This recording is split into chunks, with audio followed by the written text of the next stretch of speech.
This is a badge that a lot of people wear, and it's not a good thing. So the too busy thing is a rationalization. It's a personal rationalization. Oh, I'm flat out. I'm too busy. I can't possibly do that. It creates uncertainty. So for the people that are too busy up here, it creates uncertainty down here. And what the people down here want is certainty. So what you want is certainty from the person above you or the people above you. You definitely want certainty. And too busy creates uncertainty. Therefore, too busy is a bad thing, not a good thing. And it's very common for people to say, oh, yeah, I'm absolutely, how are you? You know, I'm flat out. Oh, I'm flat out as well. You know, we're both flat out, yeah? What they should be saying is, I'm totally disorganized. Yeah, I get 80,000 a year salary, which is pretty good, and I'm just completely disorganized. That's what they should be saying, because that's what they are saying when they're saying I'm too busy. So this was a guy I was helping. So I was helping this guy, and I could see a train, you know, heading towards him and his career. And I sent him quite a short message saying, you know, we really need to talk, you know, as soon as you possibly can. And he sent me that text. And he had time, I hasten to add, to change the screen to put that slash in. Can you see that? So we had enough time to do that. More urgent, immediate things to worry about this week. Yeah? And 2 weeks after this happened, this guy lost his job. Yeah? Now, it wasn't his fault that he was too busy. He was caught up in an environment created by the other people in his organization. And so that's not a rationalization, that's the truth. So behavioral science says that behavior is contingent on the environment, the room, and the people within the room. So the living room at home, and you, and the children, and the TV, and you know, the air conditioning unit, and everything all accumulates up to the environment, and it's that drives behavior. So if you want to get your young children to go to bed, and you ask them to go to bed with the TV on, yeah, and that's probably a bad thing, and they probably won't take much notice of you. However, if you change the environment and switch the TV off, and then ask them to go to bed, that increases the chances of them going to bed. Okay, that's a very short lesson in behavioral science. So what we're supposed to be doing is focusing on wealth creation. What you're supposed to be doing is focusing on wealth creation. And what I mean by that is getting the economy of Christchurch back. At the moment, it seems to be straggled all around the outside of Christchurch, and some of it seems to be doing pretty well as well. But it's supposed to be, you know, in Christchurch, and it's not back there yet, obviously. And loss aversion is focusing on not losing what you've got. So loss aversion is looking at expense claims and, you know, mileage claims, and looking at claims, looking at invoices and checking things and making sure that you're not losing something. And wealth creation is, okay, of the opportunities that are out there, are we maximizing all of our opportunities? Are we doing all of the things we can be doing to create maximum wealth, to finish the project? Are we focusing on things that are diverting us from finishing the project, or are we focused on finishing the project? Yeah? Whoever's doing Ferrymead Bridge is not focusing on the project, because I've been looking at that for a long time. You know, when the Allies went across the Rhine, they went over those, put those bridges back pretty quick. You know, somebody said to me, 16 weeks easy. So the person that is in charge isn't here, is it? Are they? Well done. Okay, so I think you're focusing on too much on loss aversion and not enough on wealth creation. So aseptic focus, it's a nice phrase. It's Sir Ken Robinson's phrase, who's a great speaker. If you can get him here, it's very funny. Interesting, I mean. Aseptic focus is when you and the organisation aren't focused on the right things. The analogy is the guy that drinks 10 pints of beer a night and goes to see his doctor and says, you know, I keep going to the toilet all through the night. And the doctor says, well, I'll refer you to a kidney specialist. He goes to see the kidney specialist, who says, so what's the problem? He says, I go to the toilet 5 times a night. He says, well, tell me about your habits. I drink 10 pints of beer a night. And he says, well, drink 10 whiskies instead. Well, won't that affect my liver? Yeah, but I'm a kidney specialist. That's aseptic focus. And it's very common, and it's very easy to observe. So tomorrow when you go back to work, this is one of the things you can actually observe. Why on earth are they talking about this when this is happening? You know, this is what we should be talking about, but everybody seems to be rummaging around in the detail over here. And so we're tuned to responding aggressively when people tell us things we don't like. So as humans, that's what we're tuned to. There are a number of things as humans that we're tuned to that aren't a lot of help when if you're a project manager or you're building projects or you want to create wealth. So our instincts aren't that great. If somebody says to you something that they feel strongly about that they think you need to know, then you must always say, thank you very much for telling me. You know, you can go away and ignore what they've said, sure, but if you want to receive feedback from people, then you need to reinforce it every time you receive it. And our instincts don't have us doing that, really. Our instincts have us responding badly to feedback, which is why there's so little feedback around. So finding out what everybody else is, talking about when they're talking about us when we're not there is a good thing. And creating an environment where that happens is quite hard, because people's natural instinct is to not tell you the stuff that they really should be telling you. And I coach a number of senior people in organizations, and I'm forever saying to people, okay, so the very people who you are totally dependent on for your success, you treat badly. Excellent. This is going to be a really long coaching relationship, because the people that you totally depend on for your own success, you need to be treating very well indeed, yeah? Better than clients, in fact, yeah? So micromanagement is another instinctive thing. So, all right, well, he hasn't done it, so I'll have to do it, and I'll have to do that, and I'll have to do this. There was a great paper in the 70s called Who's Got the Monkey by a guy called Bill Onken, and it's a great paper. I can send it to you if you want. And it just talks about the downsides of the manager doing everything themselves and not simply saying, doing the right thing with the people and creating an environment where the people below them in the organization can be successful. Because that's the job of a leader, is to create an environment for other people to be able to do their jobs, not do their jobs for them. And I've got 2 or 3 of these on my radar screen at the moment, one quite a famous one, whose name I won't mention.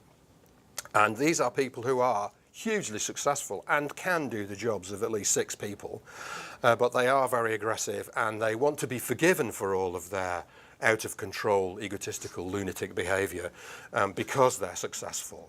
It's very short term. There were a lot of these in high up in banks before the recession, famous names, and also at Enron.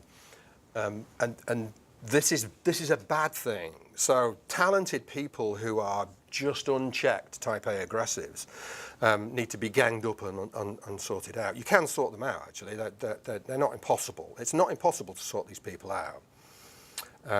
But they have to be ganged up on, and they have to be picked off, one little behavior at a time. I saw a great situation of this where there was a client, a person who was being a bit too kind of controlling over a group of contractors. So a group of contractors, client person playing God over contractors. And the client person was the only one that wanted the, exhibition centre. However, it wasn't going particularly to plan because everybody was straight into loss aversion because of the bullying that was coming down from the client. So it was one of these self-fulfilling kind of bad client situations which you read about sometimes. Edinburgh Tram's an excellent one to read up on. These people got together and said, okay, every time he says the word contract, we'll all look out of the window. And so this guy said contract, and they all glanced out of the window. And he noticed, but he noticed that it happened, but didn't quite, so carried on talking. And this went on for quite a while. Every time he said the word contract, everybody glanced out the window. And then because it got funny, everybody started laughing and glancing out of the window. And at some point, some brave soul told him that, look, because you're impossible, we had to make life, a bit more acceptable for ourselves. So we've devised this, you say the key word and we'll all look out the window. And he went, bananas.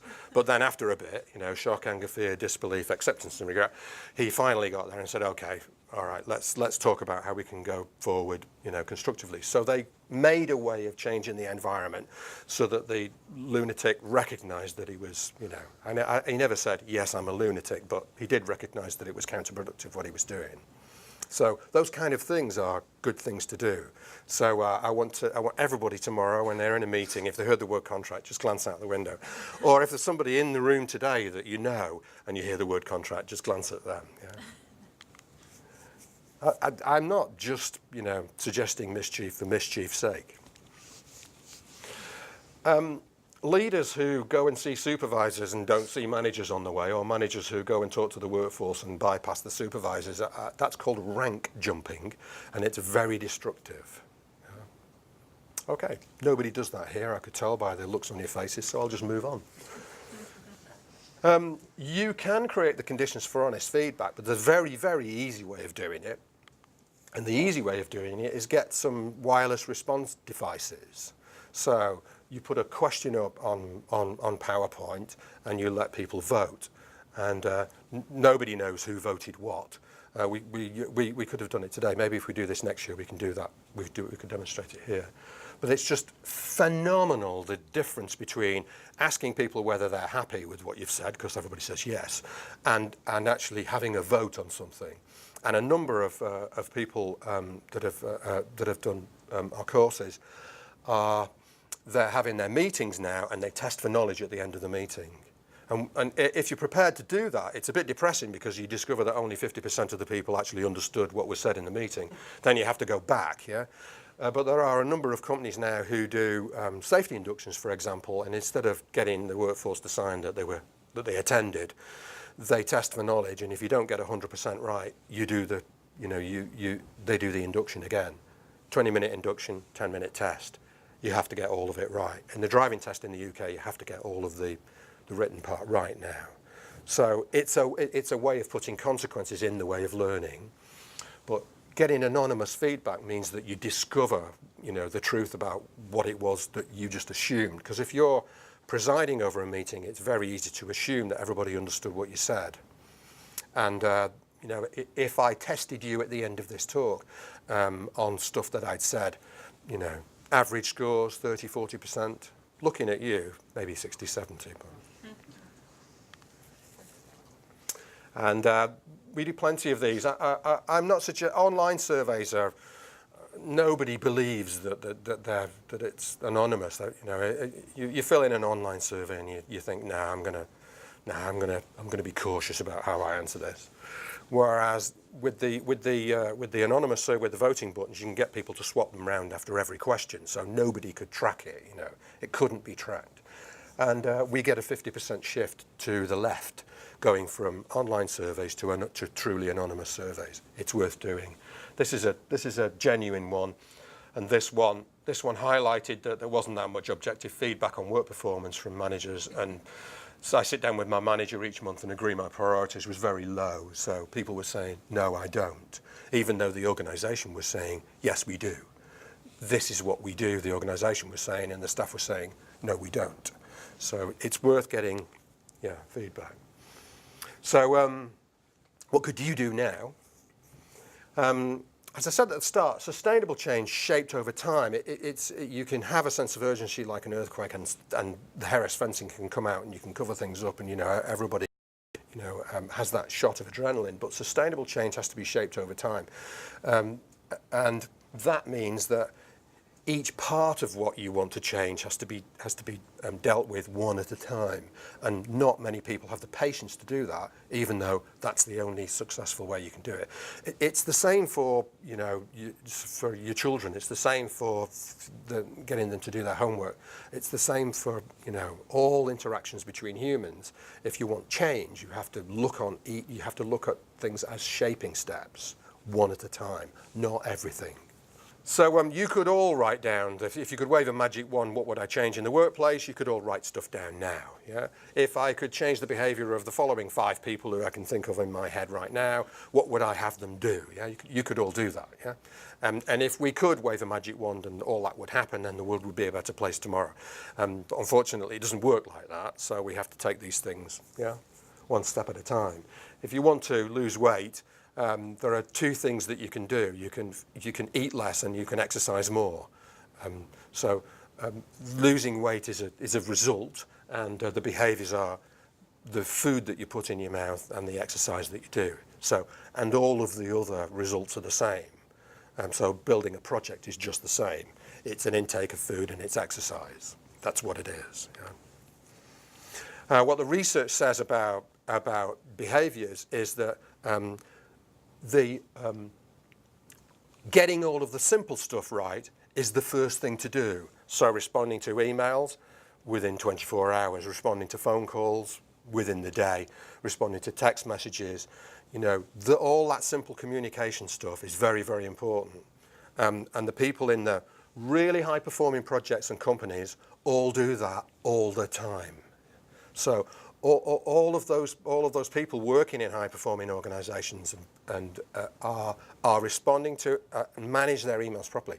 Let's face it, if you can't manage emails, how can you possibly manage anything else?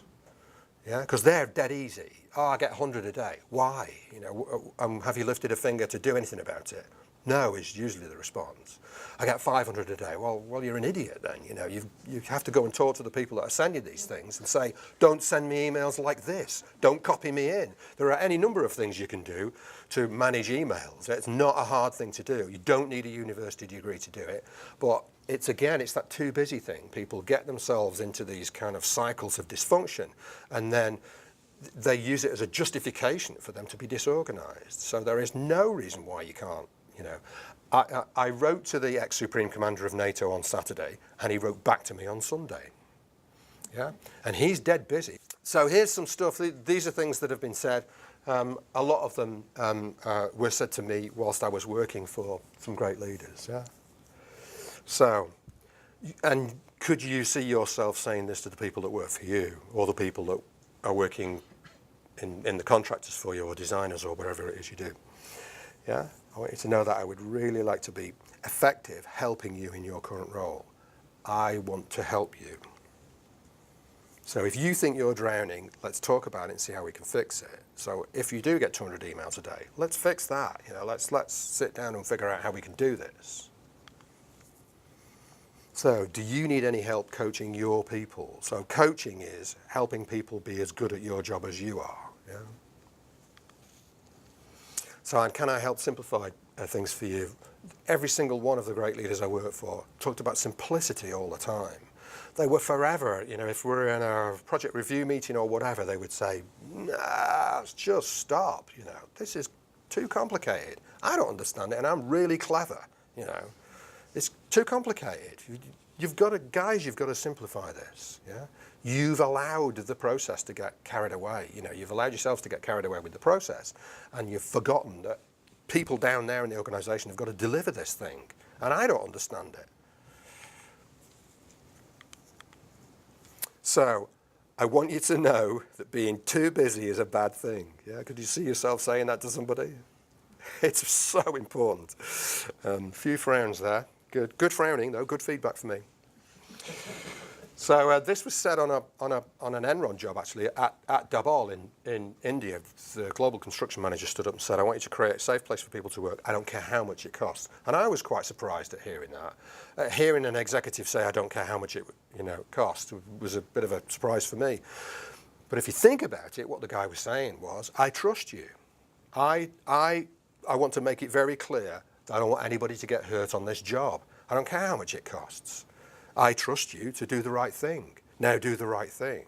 It's a clarion call for you to do the right thing. That's what it is. So what do you think would improve the quality of your day, week, month? And you could answer that yourself, yeah? And you could ask your people the same thing. And I don't want you to fall for the meetings trap. We've got absolutely tons of data on dysfunction in meetings. Start late, finish late, no, people don't close out actions. Well, contractors close out about 90% of actions, designers close out about 60% of actions. These are just general across the board pieces of summary data that we've collected over 10 years.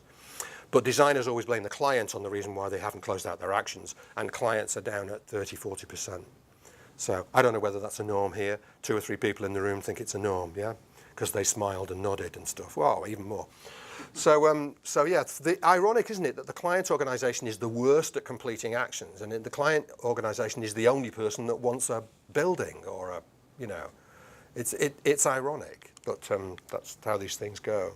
This guy, Jack Sheehan, I had the absolute privilege to work for him for 2 years. He was the Supreme Commander of NATO, never solved people's problems. I used to go to him and say, oh, I'm having terrible trouble with whoever it was.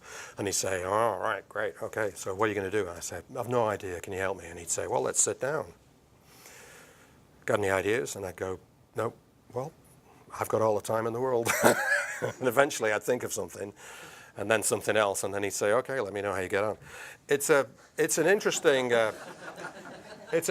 perspective, but that strong leadership is not solving people's problems. Strong leadership is being there, because he was there, I could always go and see him, but not solving the problem. That's great leadership. And it's counterintuitive. That's the thing, is that is what's counterintuitive. Because you've got to make sure that people keep bringing their problems to you so that you can be supportive and say, well, you know, have a think about a few things and go and try them out. Yeah, no, you know, let me know how you get on. Yeah, I care about the answer to this thing, but I'm not going to solve it for you. Never, ever, ever break the chain of command. God, this doesn't half happen a lot in construction organisations, particularly where directors arrive on site and then start talking to people, you know.